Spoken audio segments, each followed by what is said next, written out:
foolishly, only to have American Airlines kind of take it and apparently throw it around because a number of things were broken and this and that. And so when I arrived here, I was a little bit stressed out and freaked out. And Douglas and Christian were just instrumental in kind of helping me, with a bunch of frantic emails about, do you have a power adapter and this and that. So I just wanted to thank them. And then also I just wanted to point that out that it's just one of many things that they've done to really help this community, right? So, putting on a conference like this is not as simple as just putting together, a bunch of tables in the room and sending 15 emails to people to talk. It's really, it's thousands of emails visiting, multiple venues and whatnot. And so, given that we just had they organized a great lunch for us, I just thought we could give them an applause and thanks for putting together this great community and this great event for us.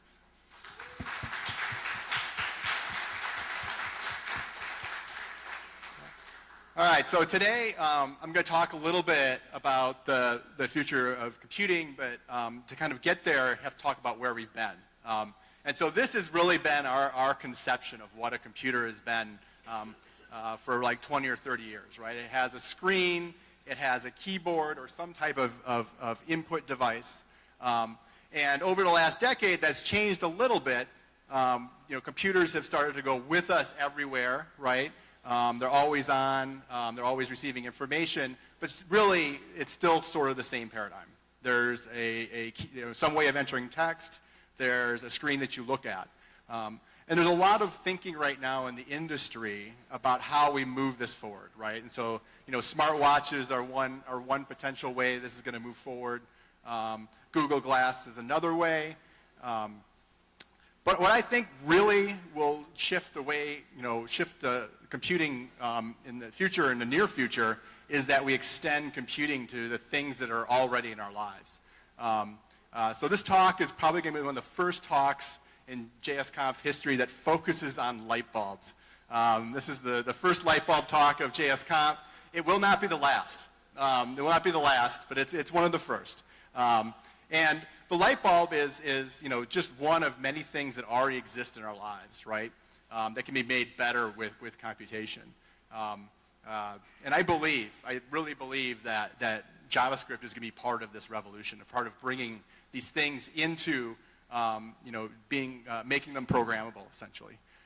And one of the complexities of that is that, the things in our lives already have a user interface. And so if you think about a light switch that's on the wall, people already know how to use that, and that is the user interface. There shouldn't be a digital equivalent to that. These things should fit into the way that we're used to using them. And so one of the challenges for us is making it seem like people are using these things in the way that they're used to without having to relearn them, right? There shouldn't be a more complex interface for the light switch. It's very simple. And so there's a lot of almost an explosion of things going on. People have described it as a Cambrian explosion. So, same way that life forms exploded on Earth, there's kind of this explosion going on right now in terms of hardware again. And a lot of it is around these open hardware platforms that are starting to come about. And so this is a Raspberry Pi. It's built by the Raspberry Pi Foundation. It was initially built to bring low-cost computing to third world countries, Africa and beyond. But what it's really, one of the other ways that it's taken off is in a prototyping platform for bringing smarts to things. And it's just one of a number of devices like this. So obviously, maybe not obviously, the Raspberry Pi has a very high-end chip for an embedded device. It can run a full Linux operating system and then therefore, JavaScript. But there's devices that are actually being built to natively run JavaScript. And so this is an Esprino. An Esprino has a really low memory footprint JavaScript engine in it that executes JavaScript natively. It's another device that's been put out. And then another one that's coming out soon is the Tessel. And the Tessel runs Node applications. And it does this by compiling them, I don't know if compiling is the right term, but down to the Lua VMs and executing them that way. And so all of these new platforms that people are using to prototype things has led to kind of an explosion of devices out there that they've built with them. And so my example of that is the Good Night lamp. This is a UK kind of design firm put this out, or a set of makers put this out. And it's just a lamp, but it has a twist. And so the Good Night lamp is a great example of how when you mix computational ability with something that's in everyday life, it can make it a lot better. And so the twist with this is that when there's a switch, maybe kind of hard to see on the top, yeah, definitely hard to see, on the top of the house that you can push. It doesn't turn on your lamp, but it turns on the other lamp. So it's paired with there's two lamps that are paired. And when you push it, it turns on the other lamp. And what you do is you give that to a loved one or a friend, and that's a way that you can let them know that you're thinking about them. And so this is an example, and it does this not obviously, but over the internet, it makes this communication between the two lamps. And so this is a good example of something that has been made better with computation. So I have a long history with devices. I started with a small startup called WebTV that kind of built way back when not everybody had a computer. We aimed to bring the web to people through their televisions. More recently, I worked in the Android team at Google, building an open source platform for the mobile world. And then even more recently, I worked at a startup called Nest Labs. And Nest Labs' goal was to bring intelligence to the humble thermostat. So to sort of make it smarter, exactly along the same lines as the Good Night lamp, by adding smarts to the thermostat. And what all these experiences have taught me is that when it's one thing to start building open hardware for fun, but when you go to do it for real, or when it starts controlling things that are very important in our lives, like door locks and whatnot, you face some really hard problems. The first thing is that the Internet of Things will be very distributed, and there has to be a way, there'll have to be some fabric that comes about where these things can communicate back and forth between each other. Our conception right now of building an app is that it mostly lives on one device, right? It might have a a back end that works with the server, but more or less it works on one app. When we start building networked things, that's not true anymore. And really it's the context of multiple things that form the application. And so that's one major challenge that we need to solve. The second, and even more important, is we need some way for these things to be secured. Most of the things in the Internet of Things are actually more valuable to us than even our computers of today. So if you start thinking about door locks, if you start thinking about the heating and cooling system in your house, you really, really do not want someone else to be able to access it or be able to impersonate it or fake, or spoof it. And so one of the key challenges in the Internet of Things is authentication. And likewise, authorization, being able to authorize people and prevent people that are not authorized from accessing your devices. And finally, applications. What does it mean to be an application when you're talking about devices that are essentially distributed? And so all of this has led me to over the last year, to work on a personal project that's really an experiment about how we solve some of these things, and it's called Nitrogen. It's built on Node. It leverages the increasing pervasiveness of JavaScript to execute everywhere. In some ways, it's really an experiment to see just how far we can push JavaScript.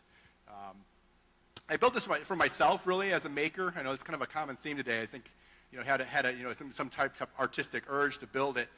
It's really built. I had a personal application. I have a long-term art project to take a picture of a sunset outside my window of my house every day for the next 10 years. And so I built this really for the device control to be able to do that. To be able to, exactly at sunset, take a picture and relay it back. But along the way, I've met a lot of makers that have used the platform. Some startups are using it to prototype products, and that led me to open source it. So it's available as an Apache 2 licensed project. You can embed it into your own products or just your own personal products. And what Nitrogen is based around is essentially messaging. securing messaging between different security principles. And so you can really think about this in terms of, it essentially being like Twitter for devices. And so for, coming back to our lamp or our light, when you want to turn on the light, you send it a message, and once the light has turned itself on, it sends back another message. And this is important because going back to the hoodie talk, you can't guarantee that things are always online. And so some of these devices, the lamp probably would be online a lot because it's powered continuously by the electrical mains. But a lot of other devices run on battery and may only check in every once in a while to see what messages are waiting for them or what things they need to do. And so a messaging model works really good in this. This also allows us to build applications that look at the context of how this device was used using a messaging-based approach. And so what Nitrogen does is it basically manages messaging between these apps and devices and secures them. So it prevents people that aren't authorized from sending a message to a lamp to control your lamp or turn off your heat or turn off your air conditioning. And it prevents people that are that are not, haven't been provisioned in the system from accessing it. And so I think the best way to kind of understand Nitrogen is to actually build something with it. And so let's say that we wanted to build an application that controlled the light. And in this case, I'm going to use Twitter to control the light. And so one of the first things that comes to mind when you start thinking about how you're going to do that is how are you going to distribute this application? Let's say that we had 40 lights within a house. How are you going to distribute that application to all of your all of the nodes that control those lights? And so, again, continuing the bet that Microsoft, or Nitrogen has made, and Microsoft as well, on JavaScript, Nitrogen uses NPM for both publishing applications and distributing them. In Nitrogen, a device and applications are just NPM modules. And this enables you to use really to leverage the really explosive growth of NPM. And so I don't know if it's visible in the back, but the red curve is NPM.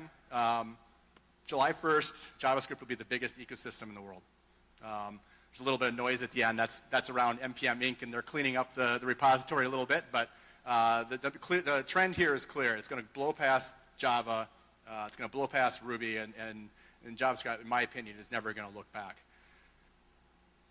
And so now that we know how we distribute these applications, how do we install and execute them? And so what Nitrogen has is the thing called the reactor. And the reactor can receive, or it basically orchestrates NPM. So when you can send a message to the reactors may be in the devices or in the cloud. And so you can send a message to that reactor and ask it to install an application. And so in the case of our example here today, I'm going to install an application to the Raspberry Pi without actually touching the Raspberry Pi. And then I'm also going to install an application to the cloud, which then controls the Philips Hue light.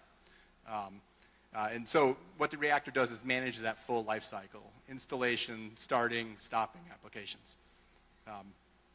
And so here's the architecture of what I'm going to build. It looks complex, but it's really not. Essentially, I mentioned I was going to install a device application onto the Raspberry Pi. It's going to then control this Philips Hue. So Philips Hue has essentially a device called the bridge that then controls a set of lights. So it controls 3 lights per bridge. And so I foolishly only brought one light, but it can control up to 3 of them. And it does that over a wireless protocol called Zigbee. This is a low power. It's meant for kind of Internet of Things that don't have a lot of energy or maybe run on batteries. And so this is kind of the overview of what I'm going to do. And so I thought the next thing is I would just jump into a demo. And to do that, I'm going to drop to the command line. So I'm going to put this over here. All right, so Nitrogen has both a, whoops, does it show? It's weird, all right, great. So Nitrogen has both a command line tool for working with the system, as well as a web admin tool. And so the first thing I'm going to do is just show you the principles in the system. And so what I've already provisioned for the system is myself as a user. And so a principal is a security principal that has different rights and authorizations within the system. And then there's 2 reactors, as I mentioned. There's one running on this Raspberry Pi, and there's one running in the cloud, which is actually my laptop. And the first thing I want to do is install an app called Hue Bridge. And I thought I would take a look at this real quick. And the first thing you notice is that it leverages NPM modules. In this module, Node Hue API is a module that somebody else created to control a Philips Hue's light. And so the great thing is you can use all these different hardware libraries that people have already built for NPM, like Node Hue API, like Johnny 5, all these other things that people have already built inside Nitrogen. Nitrogen doesn't aim to replace those things. It aims to make it easier to distribute and authorize and authenticate those things. An application in Nitrogen has a really simple interface, essentially. It has a start method and a stop method. And essentially, those are called when the application starts, or start is called then, and then stop is called when the application stops. And so in this case, I'm using it to connect the lights. I essentially iterate through, I find all the lights in the system. That basically makes a call out to the Philips Hue's puck and then returns back all the lights. And then for each light, I create a security principal for them. And so this is going to create a device. And then it's going to hook up what's called a command manager. In this case, it's a subclass of that called Light Manager. And what that does is essentially watch that feed of messages for that device and executes them as they come in and makes responses. So as we saw before, we send a message to the light. It tells this Light Manager is going to do the work of executing that and turning it back on and sending a message. This is a very common pattern. So they're in the client framework for Nitrogen, there's a thing called a command manager for managing this. And that's really it. So the way we can install this is to actually just say reactor. I'm going to install it to the Raspberry Pi. Whoops, forgot to install. And then the name of the module. Okay? And now, so if I go, it's downloading it from NPM onto this, and it's a fairly small module, so it's probably as fast as I can type it. It'll be installed. Oh no. Hang on. Did I misspell it? Damn it. Why did that not work? Hang on. I'm also shelled in, so.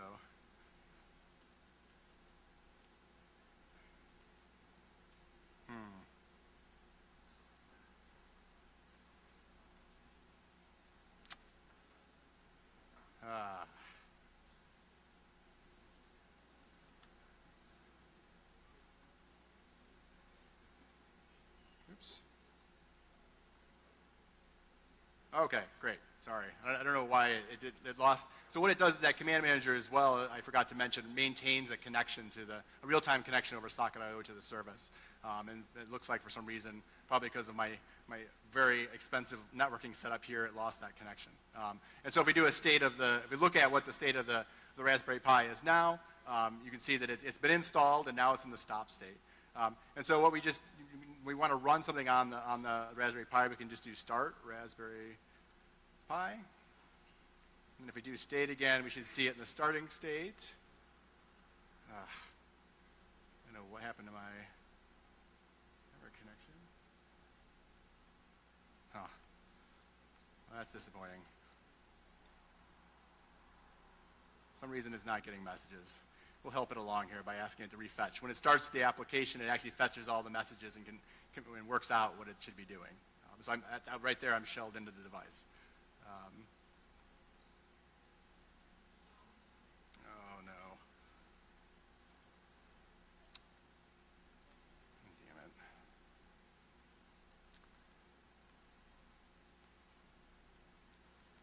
All right, let's try this one more time.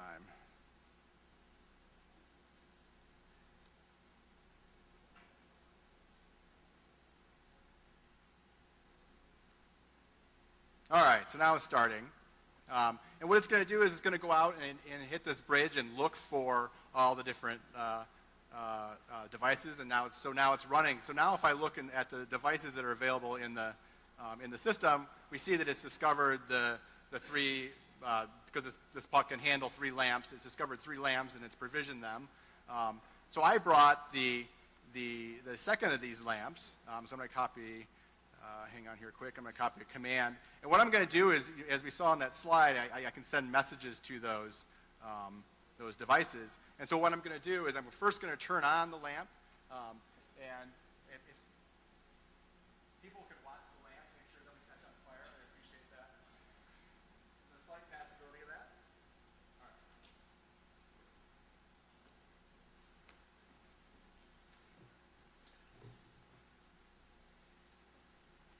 Aha. All right, and then I'm just going to copy this lamp ID into this message. This is just from the command line sending one of those messages that we sent before. And so I was able to send a message to the lamp, change the color to blue. All right, thank you. Thank goodness it worked. No fire yet, that's good. All right, and so, but that's not very much fun, right? So you can send a message in the command line, it's super complicated. What you really want to be able to do is compose these devices into applications. And so I've been working on, I worked on a second application, bring it up here, called Twitter Lite. Again, it leverages the Twitter module that somebody else has written in the Node ecosystem. And essentially what it does is it starts up and it analyzes the tweet feed for a particular hashtag. And based on that, it sends out a light command, like we just used on the command line, to change the hue of the light bulb. And so I'm going to install that to the cloud reactor, so the one running on my Mac. In real life, you'd probably want to put this on an instance in the cloud, on Azure or wherever, that is able to continually control this device. Whoops, actually, let me switch to my demo notes, make it the right thing. Yep. And then once this is installed,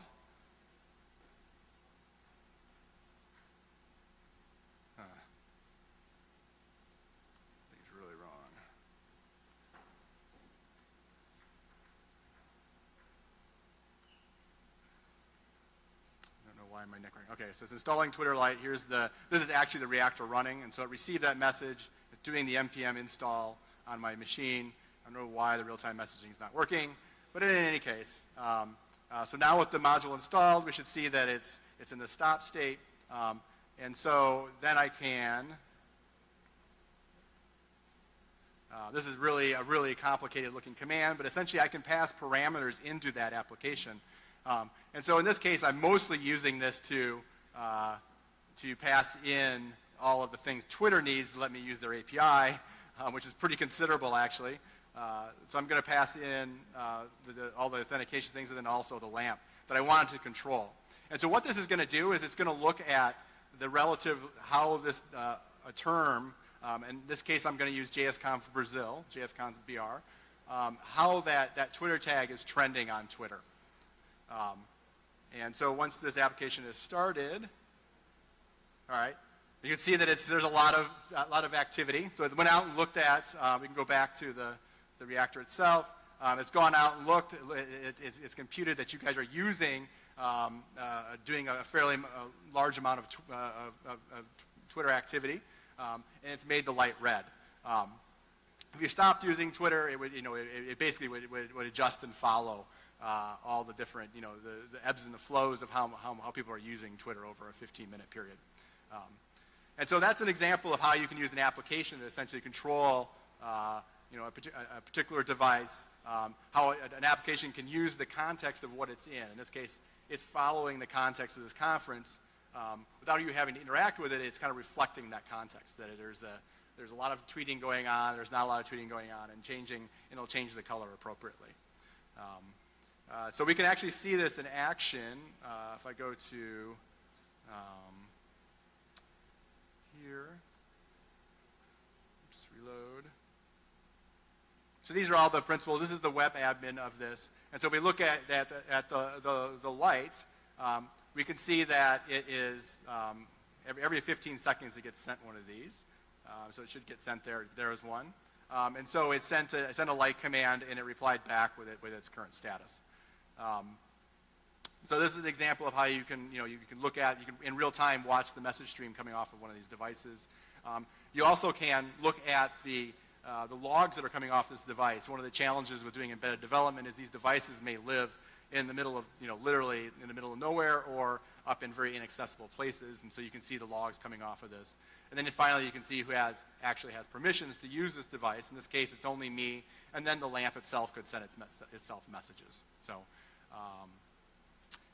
that's more or less it. That's kind of nitrogen at a high level. There's a lot more detail to it, obviously.